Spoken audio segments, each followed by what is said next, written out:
10 मुहर्रम को क्या था? औनो मोहम्मद, बस मैं खत्म करने जा रहा हूं, ये बात सुन लो। औनो मोहम्मद शहीद हुए, वहां लेटे थे। हजरत इमाम ज़ैनुल आबिदीन बीमार थे और अली असगर शहीद हुए लेटे थे। करबला में वो नबी के बच्चे शहीद हुए लेटे थे। और तुम्हारे यहां करबला में क्या होता है?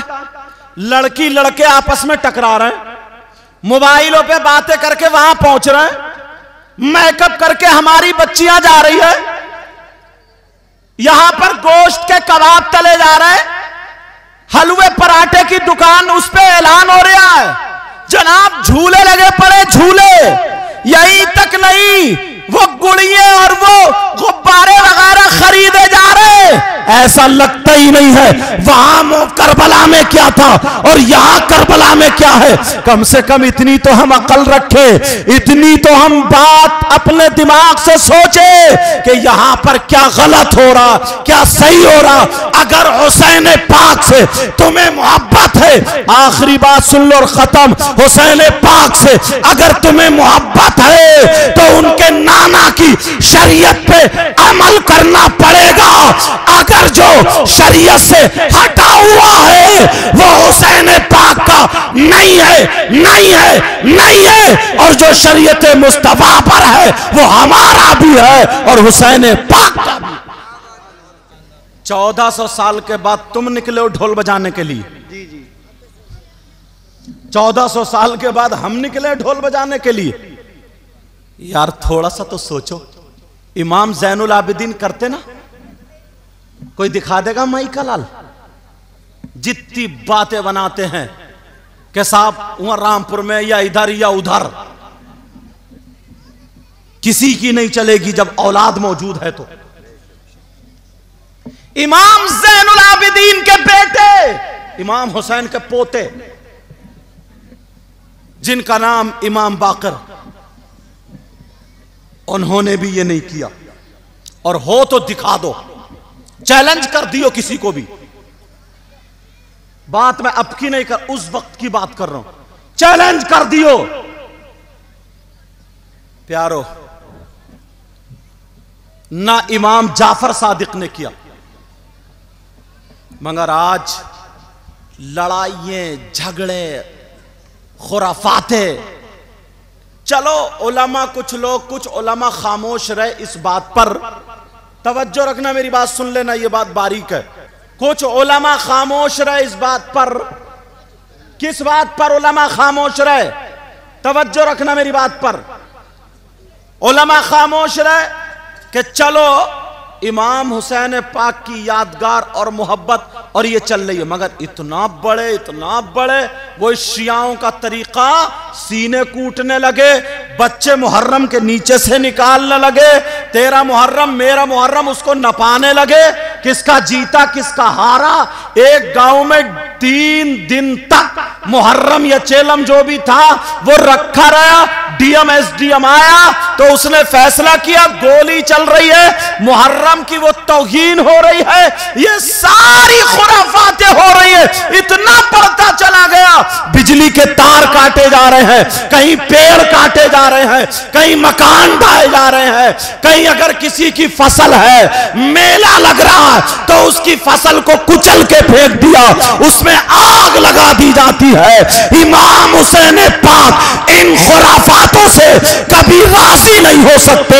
अगर हुसैन को राजी करना है, उनके नाना को राजी करना है, तो किसी अल्लाह के बंदे को तकलीफ नहीं देना। बेशक किसी बंदे को तकलीफ नहीं देनी।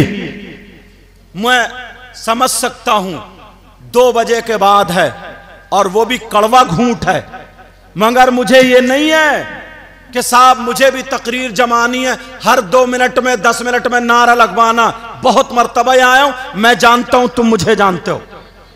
इतने दिनों आकर के हक बातें कह करके जाऊंगा। अच्छा कुछ लोग क्या करते हैं ना, तवज्जो रखना, तवज्जो। कुछ लोग क्या करते अड़ डालने के लिए। अभी एक गांव है, तारीख कैंसिल हुई है, वहां का नाम नहीं लूंगा, इसमें आ जाता। इमाम साहब ने यह तकरीर कर दी कि देखो अगर करना है तो जैसे तुम करते चले आए, जितना बड़ा था उतना ही बड़ा बना लो, और जैसे कर रहे हो ऐसे कर लो, आगे मत बढ़ाओ, खुराफाते मत करो। ये जो तुम बड़े बड़े ढोल लाए हो, रुमाल लाए हो, ये सारी चीजें लाए हो, ये आगे मत करो। इतना कहना था, गांव में झगड़ा कर लिया, इमाम को निकाल दिया और वो जलसा भी खत्म कर दिया कि जब तुम उधर चंदा नहीं दोगे तो जलसे में भी चंदा नहीं होगा, कोई जिक्र नहीं होगा, ईद मिलादुन नबी का जुलूस भी नहीं होगा। अरे मुसलमानों की ये जिद होती है, वो लोग आपस में इस तरीके से लड़ा करते हैं, क्या ये लड़ाई का तरीका है? सीधे कह दो, अगर हमारे गांव में आलिम नहीं है तो जिले में तो आलिम होंगे।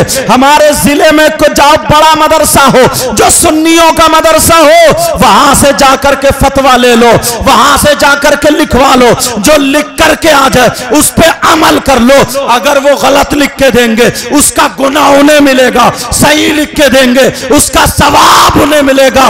मगर तुम आपस में लड़ो मत, आपस में झगड़ा मत करो, आपस में एक दूसरे को गोलियां मत चलाओ, आपस में एक दूसरे के घर जाना मत छोड़ो। मुसलमान की ये शान होती है, अगर कहीं अटकता है, कहीं परेशान होता है तो उसे मशवरे में ला करके वो दुश्मनी को दूर करके, भूल करके गले मिल लेता है और आपस में सलाम और कलाम शुरू कर दिया करता।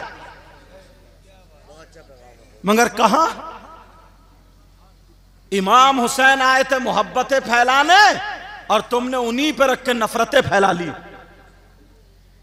ओ बेटा, ओ मोबाइल वाले, तुमने नफरतें फैला ली है।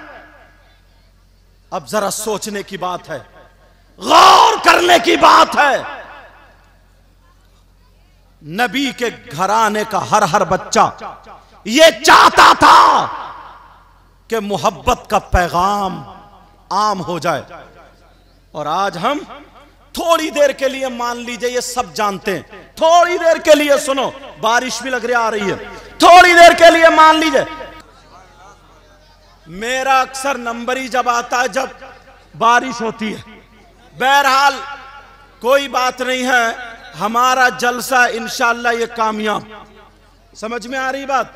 तो मैं तुमसे इतना कह करके जाऊंगा, प्यारो, आपस में दीन के काम में कोई झगड़ा मत डालना, मस्जिद के काम में कोई झगड़ा मत डालना, जलसे या कोई भी दीनी काम हो उसमें कोई झगड़ा मत डालना। आराम से प्यार मोहब्बत एक दूसरे से मिल मिला करके काम करते रहना, आगे चलाते रहना, शरीयत में तबीयत मत मिलाना। समझ में आ रही है? तबीयत मत मिलाना। तुम्हें मसला याद नहीं है, तुम्हारे गांव के जो आलिम है उनसे पूछ लो, और उनके उस्तादों से पूछ लो, रामपुर जाकर के पूछो, मुरादाबाद पूछो, बरेली शरीफ पूछो।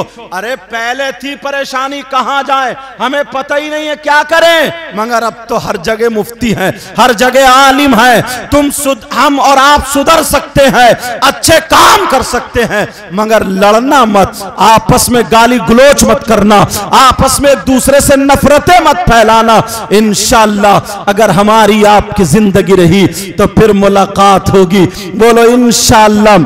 दश्ते बला को गर्श का जीना बना दिया। बोलो